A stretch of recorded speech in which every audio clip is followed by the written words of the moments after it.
Mes chers amis, bonsoir, il est 20h30 et nous nous retrouvons pour notre rendez-vous quotidien de cours d'Halacha sur les préparatifs de Pessah. Je voudrais, comme malheureusement notre habitude maintenant, dédier ce cours pour la Refoua Shelema de Shmuel Yehuda ben Yechia Altit et de Michael ben Shmuel Altit, Yoel Simchoni ben Saul, Dominique Mesoda bat Sultana, Yaakov ben Mesoda, Leana bat Lea, Eliaou ben Salcha Levi, Céline Rachel bat Janin Chana, Mordechai ben Chana Asoulin, Esther bat Baya, Raphaël ben Chana, Yom Tov ben Chaya, Machlouf ben Yona, Uriel ben Yvon Chaya Amar, Binyami ben Yitzhak, Mesoda bat Bela, Myriam bat Rachel Haïdan, Gisèle Haïdan, Mesoda bat Juliette Sarfati, Shimon ben Machlouf, Dvora bat Aziza, Eliaou ben Doli Zouira, Avram ben Mesodi Aferiat, Yehuda ben Avram Narboni, Simon ben Abigail, Yaakov ben Shlomo Aserav, Dorit Dvora bat Edith, Yosef ben Aïcha, Dan ben Hélène Chana, David ben Rachma, Solika bat Alia Meloul, Mesoda, Mesodi bat Solika Toledano, Dina bat Esther, Rivka bat Sarah, Shlomo ben Esther, Kami Kamuna Azoulé bat Marie, Moshe ben Mordechai, Raphaël ben Chana, Evelyne bat Rivka, Myriam bat Chaya, Pinchas ben Chai, Baruch Koskas, Denise bat Olga, Eliaou ben Marcel Maïssa, et également pour l'élévation de la Neshama de Meyer Chai ben Avraham Cohen, Zora Georges Batester, Félix Adani ben Emma Simcha, Yosef ben Chana Flak, Marcel Mesod ben Simi, Zouira Rose bat Simcha, Yehuda ben Penina, Eli ben Chana ben Shimoun, Yosef ben Shalom, Aaron ben Sulika, Nina bat Kati Matzliach le bet Politi, Léa Rivka bat Rachel, Henri Aaron ben Rachel, Ben Raphaël Matatia, Chai Victor Ben Yakuta, Roger Chai Barou Ben Abraham Koskas, Yehuda Baralia, Abraham Ben David Veester, Pinchas Ben Shmuel Cohen, Mesod Ben Mimoun et Yitzhak Cohen Ben Rachel. Derrière tous ces noms, ce sont bien évidemment des personnes malades ou des personnes défuntes. Il faut imaginer le nombre de personnes qui souffrent en ce moment, soit par la maladie, soit parce qu'ils sont touchés par la disparition d'un être cher, qu'Hachem puisse véritablement aider chacun d'entre vous. Nous avons expliqué ces derniers jours comment faire la Bdikat Hametz, la recherche du Hametz, qu'est-ce que nous devons, quels sont les endroits que nous devons vérifier, quelles sont les quantités que nous devons chasser de notre possession, etc. Nous en arrivons maintenant donc au Bitoul, à l'annulation du Hametz. Kevi Shelamadnu. Comme nous l'avons expliqué, tout ce qui tourne autour de cette recherche du Hametz et de l'annulation du Hametz se construit autour de deux notions. Il y a une annulation par la pensée et une annulation par l'acte, par l'action. Et le fait de détruire le Hametz passe par 4 étapes différentes. Première étape, Bdikat Hametz. La première étape, c'est tout simplement la recherche du Hametz. C'est la première étape qui amène à la destruction du Hametz. Donc la première, effectivement, c'est la recherche. Ve'acharkar bitul rishon. La deuxième étape, c'est la première annulation que nous faisons du Hametz le soir même, lorsque nous venons de terminer la recherche du Hametz. Donc 24 heures avant le début de Pessah. Ulmachorat biur Hametz. Le lendemain matin, on fait la destruction du Hametz, c'est la troisième étape, mais cela ne s'arrête pas là, il y a une quatrième étape qui est l'annulation, la nouvelle annulation du Hametz qui est renouvelée donc le lendemain. 4 étapes différentes. La recherche avec sa première annulation, la destruction avec la seconde annulation. Et voilà donc comment les choses se précisent. Miyad Yachar Abdika, immédiatement après la recherche du Hametz qui est effectuée le soir, mais va arin et Hametz beofen ruchani aliede bitul Hametz. En réalité, on détruit déjà le Hametz le soir. On ne le détruit pas en le brûlant, mais on fait une autre destruction. Le fait de faire le bitul, l'annulation par la parole du Hametz, concrètement, ça s'appelle, c'est considéré comme étant une destruction du Hametz. Kedele akel ala metalim chobar nusar bitul. On pourrait se dire, mais chacun a qu'à faire son propre bitoul, que chacun se retrouve face à son assiette avec les petits morceaux de pain, et que chacun se débrouille pour formuler une phrase qui vienne annuler le Hametz. Et nos maîtres nous disent que oui, en théorie, on pourrait le faire, mais dans la pratique, nos chachamim nous aident et ils nous ont formulé la phrase officielle pour annuler le chametz. Les shono be'aramit, comme vous le savez, ce texte est en araméen. Mais les travers bitkoufa shirabi me'amon et aham evinu aramit bilvad. Pourquoi est-ce que c'est en araméen? Eh bien, c'est tout pour une raison historique. À l'époque où les maîtres ont rédigé l'annulation du chametz, eh bien, il s'avère que la plupart des membres du peuple d'Israël ne comprenaient que l'araméen. Et donc, du coup, il fallait absolument que les chachamim s'adressent à un public qui puisse comprendre ce qu'il est en train de prononcer. Et donc, c'est pour cette raison, tout simplement, que le texte a été rédigé en araméen. Vézé les shono, alors effectivement, on connaît tous ce texte, Kal Chamira, Vachamia, Deika Birshuti, que tout le chametz, que tout le levain que j'ai en ma possession, que j'ai vu, Veshelobi Reitiv, Veshelobi Artiv, que je n'ai pas vu, pardon, et que je n'ai pas détruit, Yebutal Veyefker Kaafara Aretz, qu'il soit battel, qu'il soit annulé, et qu'il soit considéré comme la poussière de la terre. Le biour, la phrase est très claire, je ne veux inclure dans cette phrase que le chametz que je n'ai pas vu, que je n'ai pas repéré, du chametz que j'aurais oublié dans une pièce, dans un placard, dans une armoire. D'accord, c'est de ce chametz-là dont nous parlons le soir lorsque l'on fait le premier bitoul. Les achar biou chametz befoal.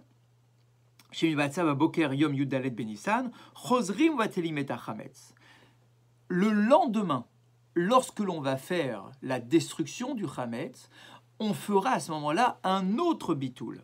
Alors on pourrait se dire, mais à quoi bon? J'ai déjà fait une annulation la veille au soir. Pourquoi recommencer en faisant une nouvelle annulation? La réponse est très claire. A bitoul chez Belel Yudalet Haya al chametz chez l'onoda velo nimtsa bivdika. Le bitoul de la veille n'a inclus que le chametz que je n'ai pas trouvé. Aval était chametz mikanum le echol baruchot ha'erev ha'boker. Mais je vous rappelle que nous avons tout à fait le droit, halachiquement, de manger du chametz le soir, après l'abdika. Il n'y a aucun interdit, aucun problème. Si j'ai envie de faire mon dernier repas du soir avec du pain, cela ne pose absolument aucun problème. Il en est de même pour le matin, au petit déjeuner. Si j'ai envie de manger des céréales, de manger du pain, cela ne pose absolument aucun problème halachique. Si ce n'est d'être vigilant pour pas mettre des miettes de pain partout. Mais ça, c'est un problème technique. Mais sur le fond de la halakha, puisque nous construisons notre connaissance depuis ces différents cours que nous transmettons jour après jour, eh bien évidemment que cela ne pose aucun problème halachique que de manger du chametz le soir comme le matin. Donc, le bitoul qui a été effectué le soir avant mon repas du soir, puisque je vous rappelle que nous sommes censés faire la recherche du chametz avec son annulation, immédiatement avec la sortie des étoiles. Donc, cette annulation-là n'a concerné que le chametz que je n'ai pas trouvé, mais le chametz que je sais être en ma possession, je le sais parce que j'ai l'intention de le manger le soir même et le lendemain. Ce chametz-là, bien évidemment, eh bien, il n'a pas été inclus dans l'annulation. C'est pour cette raison que j'aurai l'obligation de refaire un bitoul le lendemain, qui va inclure même le chametz qui serait présent physiquement devant mes yeux, ou chez moi à la maison, mais que je n'aurais pas détruit. Et en plus, si on veut être précis dans notre approche, les morceaux de pain que j'ai trouvés de l'abdika, même si quelqu'un se dit, vous savez quoi, pourquoi on ne ferait pas l'annulation complète déjà le soir? C'est-à-dire, moi, je n'ai plus l'intention de manger du pain le soir. Je n'ai plus l'intention non plus de manger du pain le lendemain matin. D'ailleurs, beaucoup de familles se comportent ainsi. On ne mange plus de pain à partir de l'abdika. D'autres ne mangent pas de pain déjà depuis quelques jours avant pour nettoyer leur maison. Mais imaginons, quelqu'un qui se dit « je ne mange pas de pain le soir, je ne mange pas de pain le matin », est-ce que je peux faire directement le bitoul en question, c'est-à-dire le dernier bitoul, celui qui vient annuler le chametz que je n'ai pas trouvé et aussi le chametz que je pourrais voir? Pourquoi attendre le lendemain? J'ai qu'à le faire directement le soir. Et la réponse est extrêmement intéressante. Je ne veux pas annuler dès le soir, je ne veux pas annuler totalement tout le chametz qui est en ma possession. Pourquoi? Parce que j'ai encore les fameux 10 morceaux de pain qui sont devant moi. Ces morceaux de pain que j'ai retrouvés de l'abdika, puisque nous avons vu hier que c'était le minag de garder cette tradition d'avoir les 10 morceaux de pain. Ces 10 morceaux de pain que je garde de côté, je veux absolument donner du sens à la destruction du Hametz que je vais effectuer le lendemain. Je ne veux pas que ce Hametz soit annulé, parce que sinon, ma destruction, ma combustion du Hametz du lendemain n'aurait absolument aucun sens. À quoi bon brûler quelque chose qui est déjà considéré comme de la poussière à mes yeux? Donc, en fait, effectivement, je ne veux pas que les 10 morceaux de pain deviennent poussière. Je veux annuler uniquement le soir le Hametz que je n'ai pas vu, pour laisser toute la puissance du Hametz aux 10 morceaux de pain qui sont dans l'assiette devant mes yeux, pour que le lendemain, lorsque je brûle ces morceaux de pain, ce ne soit pas considéré comme étant brûlé de la farine, brûlé de la poussière, pardon, mais vraiment brûlé du Hametz. Et donc, je ne veux pas annuler ce Hametz trop tôt. Je l'annulerai simplement le lendemain. Yeter alken. Et metul bechevalu levatel et hametz, shanu mitkonenim lechol acharkar, yidbarer, shabitul shamarnu ayab me asafa lachutz. Et en plus, bien évidemment, si j'ai encore l'intention de manger du hametz le lendemain, mais que je l'ai déjà annulé le soir, ça serait la preuve que mon annulation était simplement qu'elle n'était pas sincère. Qu'elle était absolument pas sincère, parce que si j'étais sincère, alors le lendemain matin, je ne pourrais pas consommer de hametz. Donc si je veux que mon annulation soit sincère, et qu'elle n'englobe pas les fameux 10 morceaux de pain que je veux brûler le lendemain, alors effectivement, je dois faire 2 bitouls différents, une première annulation sur le hametz que je n'ai pas vu, et la deuxième annulation sur le hametz, même celui que j'aurais vu. Noussar habitul beyom shone miktsat. Et donc c'est pour cela que le noussar, que la formulation de l'annulation du lendemain n'est pas exactement la même que celle du soir, puisque je viens englober le hametz également que j'aurais vu. Noussar habitul chamesh elefenu ba'aramit. Comme nous venons de le dire, cette phrase d'annulation a été formulée en araméen. Parce que c'était la langue, le langage verniculaire. C'était le langage employé par les gens simples, bien évidemment. Ceux qui connaissent l'hébreu, alors comprenez l'hébreu. Ceux qui étudient la Torah comprennent l'hébreu. Mais cette phrase-là instaurée par les Chachamim devait parler au peuple, à la masse. Or, la masse du peuple ne parlait pas, avait oublié l'hébreu. Donc il leur fallait bien évidemment un langage qu'ils puissent comprendre. Aval efchar le omro be'ivrit. Mais bien évidemment, la halacha est très claire. Nous avons le droit de dire la même phrase en hébreu, ou bechol safa acheret, ou en n'importe quelle autre langue. Vous voulez le dire en français? Il n'y a aucun problème, vous pouvez le dire en français. Haïkar, mais il y a une condition, c'est que l'on comprenne ce que nous sommes en train de dire. C'est-à-dire que si quelqu'un prononce cette phrase en araméen, mais qu'il ne comprend pas un seul mot d'araméen, il ne sait absolument pas ce qu'il est en train de dire, l'annulation n'est pas valable. Elle ne sera pas validée. Il faudra la refaire. Ou Mishamar et Anusar Be'aramit Velo Evin, celui qui a prononcé la phrase en araméen, mais qui n'a pas compris qu'il s'agit de l'annulation du Hametz, et qui pense, comme toutes les autres prières, que c'est une prière, une louange, ou allez savoir quoi, ce n'est absolument pas valable. Et là, il est important d'attirer votre attention sur la différence entre l'hébreu, que nous utilisons habituellement pour nos prières, et cette phrase qui est prononcée en araméen. Là, nous voyons que pour l'annulation du Hametz, il faut absolument comprendre ce que nous disons. Sinon, la mitzvah n'est pas réalisée, l'annulation n'est pas validée. Pour l'hébreu, il y a une particularité. Dans les prières, je parle pas de l'annulation du Hametz, je parle pour les prières. Pour les prières, même si nous faisons nos prières en hébreu, mais que nous ne comprenons malheureusement pas l'hébreu, malgré tout, la prière est valable. C'est la singularité de l'hébreu. Mais ça ne fonctionne que pour les prières, pas pour l'annulation. Pour l'annulation du Hametz, l'hébreu ne serait pas suffisant. L'araméen n'est pas suffisant si je ne comprends pas en français. Et donc, du coup, c'est pour ça que beaucoup ont l'habitude, lorsqu'ils font l'annulation du Hametz, de lire en même temps la traduction en français, s'ils ne comprennent pas l'araméen ou l'hébreu, de le lire en français, tout simplement pour bien comprendre et pour donner du sens à ce que nous sommes en train de dire. לדעת הראשונים, מעיקר הדין אין צורך לומר בפה את נוסח הביטול, אלא אפשר לבטל את החמץ בלב. Il faut savoir que d'après la plupart des Rishonim, donc de nos grands commentateurs et décisionnaires, nous ne sommes pas obligés de prononcer la phrase de l'annulation du Hametz. On peut se contenter de la penser dans le cœur. Haïnou chez Yaskim, puisque le but c'est quoi?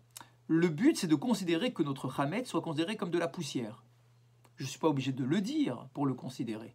Je peux tout simplement le penser, avec conviction bien évidemment, mais simplement de le penser. Et là, chez les Khatrila, yesh levadel Hametz BP. Mais effectivement, même si on peut se contenter de penser à annuler le Hametz, l'idéal reste malgré tout de le prononcer. Vous savez, des fois, lorsqu'on pense à quelque chose, on n'est pas très convaincu, on n'est pas très concentré, on pense à 50 choses en même temps. Le fait de le formuler pousse notre esprit à nous concentrer et à ne penser qu'à une seule chose au moment où moi je le prononce. Donc, je peux me contenter d'y penser, et ça serait valable alachiquement, mais pour être sûr de notre concentration, il est conseillé effectivement de le prononcer et de le lire à voix haute. ועוד שיש מהראשונים שסוברים שהביטול חייב להיאמר בפה. לכל הדעות אין צורך לומר את הביטול בפני אנשים אחרים. Donc certains disent que non, il faut absolument le dire par la parole. Mais là aussi, on nous précise, on n'est pas obligé de le dire devant d'autres personnes.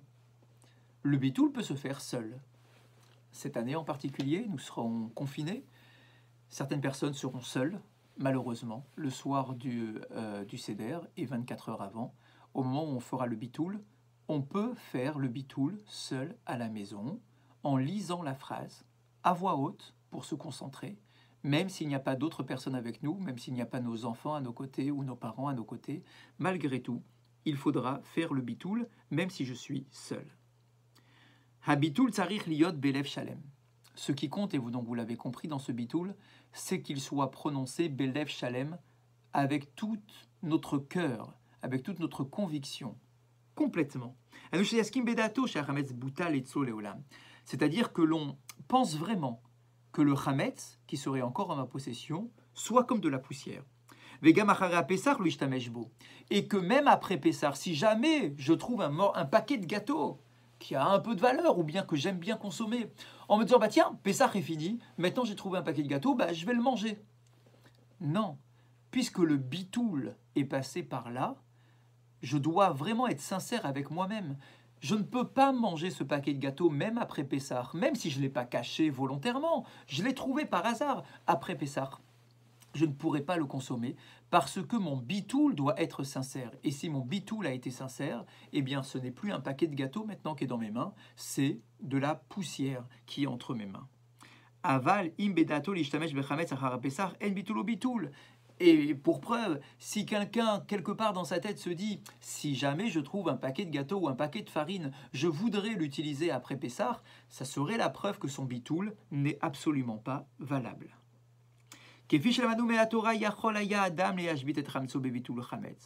Comme nous l'avons rappelé dans les cours précédents, d'après la Torah, on aurait pu se contenter de faire uniquement l'annulation par la parole.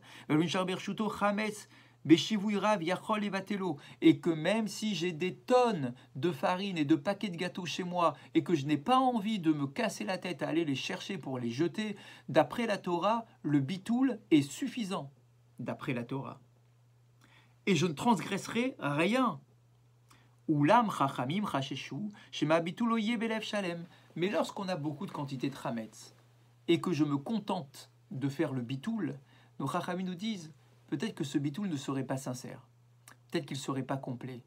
Parce que avoir devant les yeux et savoir que nous avons en notre possession des dizaines de paquets de farine, etc., de chametz, est-ce que le bitoul va être sincère? C'est pas évident. C'est pas évident parce que s'il y a une grosse quantité de chametz, cela représente une certaine valeur financière. Et nous avons tous du mal à sacrifier une partie financière, une somme importante d'argent. Et donc du coup, pour éviter ce problème-là, de ne pas être sûr que notre bitoul dans notre pensée soit suffisamment puissant. C'est pour cela que d'abord on se débarrasse de tout le chametz petit à petit pour ensuite en faire le bitoul. Et bien évidemment, je n'ai pas encore parlé de la vente du chametz en particulier pour cette année, mais cela viendra très rapidement. Comment faire pour nous débarrasser de notre chametz? Nous savons les bitoul chametz nous rachamim levaer. Donc on l'a bien compris. En plus de l'annulation par la parole, nous devons détruire le chametz par nos actes, par nos actions. D'après le din, d'après la halacha, nous pouvons employer différents moyens pour nous débarrasser de notre chametz. Les machal, par exemple, et les porero, on peut très bien aller à notre fenêtre, à notre balcon, prendre le chametz qui nous reste, les quelques morceaux de pain, les 10 fameux morceaux de pain, les émietter au vent et les jeter. Ça s'appelle une destruction du chametz en bonne et due forme, sans le moindre problème. Ou les poreros comme la yam ou la nahar, ou bien me tenir face à la mer, face à un fleuve, au bord d'un fleuve, émietter le chametz en question et le jeter. On peut également, ça fera partie des destructions du chametz, détruire l'essence du chametz en question. Par exemple, en versant par-dessus de la javel. Un produit qui viendrait détériorer le chametz en question. Ça serait tout aussi valable, à partir et au point de le rendre non consommable par un animal. Et donc, puisque c'est plus du chametz, il a été détruit, je n'ai plus besoin de le brûler.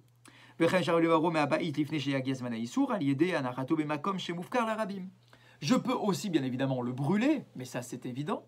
Mais je peux également, avant le début de l'interdiction, je peux également le jeter sur une place publique.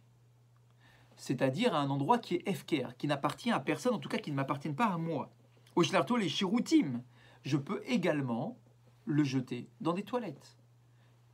Lorsque l'on entend cette phrase, en général, on est un peu surpris. On peut se dire, mais quand même, c'est du chametz, c'est de la nourriture. Comment est-ce qu'on peut nous demander de mettre de la nourriture dans les toilettes, etc. Ce n'est pas convenable. Alors effectivement, l'interdit de Bal Tashrit est un interdit sur lequel on est très vigilant tout au long de l'année. Mais je vous rappelle qu'à Pessah, le but de cette œuvre, c'est de détruire le chametz. Ça ne s'appelle pas Bal Tashrit. Puisque je prends du chametz, je le brûle. Je prends du chametz, je le jette à la mer. Je le jette dans un fleuve. Je le détruis, etc. Ça s'appelle une destruction. C'est pour ça que la halacha permet de le jeter aux toilettes. Cette année, si je ne peux pas faire autrement, eh bien, je pourrais utiliser justement cette façon de faire pour me débarrasser de mon chametz.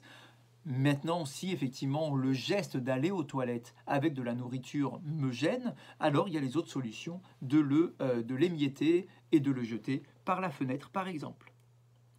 Aval Israël akdoshim nahagu lehader bemizot hashvatat chametz leva'aro bisrefa.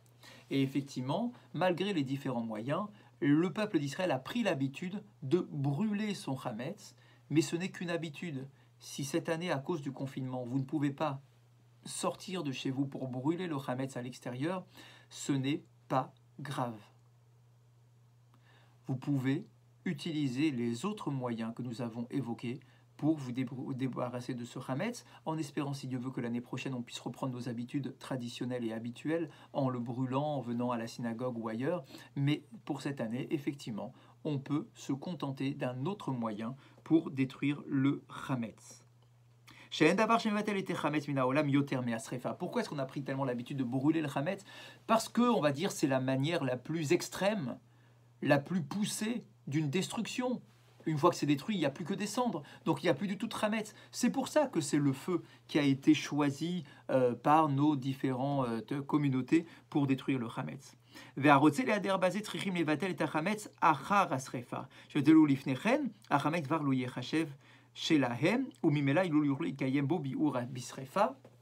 Le dernier point pour aujourd'hui, la quatrième étape pour se débarrasser de notre chametz, c'est l'annulation, la dernière annulation.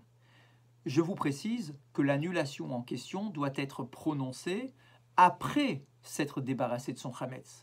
après avoir brûlé son chametz, mais pas avant, surtout pas avant, parce que sinon cela n'aurait aucun sens. Si je commence par annuler mon chametz, ça veut dire maintenant que les morceaux que je suis en train de brûler, c'est déjà plus du chametz. Je l'ai déjà annulé, c'est déjà de la poussière. Donc il n'y aurait plus aucun sens à brûler ou à détruire du chametz que j'ai déjà annulé par la parole au préalable. L'ordre est très précis. D'abord, je prends du chametz qui est encore chametz et je le brûle. Comme ça, je réalise le geste de brûler du chametz, du véritable chametz. Et après, je l'annule pour englober maintenant tout ce que j'aurais oublié de retirer de chez moi comme chametz. C'est pour cela 4 étapes: vérification, première annulation, destruction et dernière annulation. Bonne soirée à vous tous.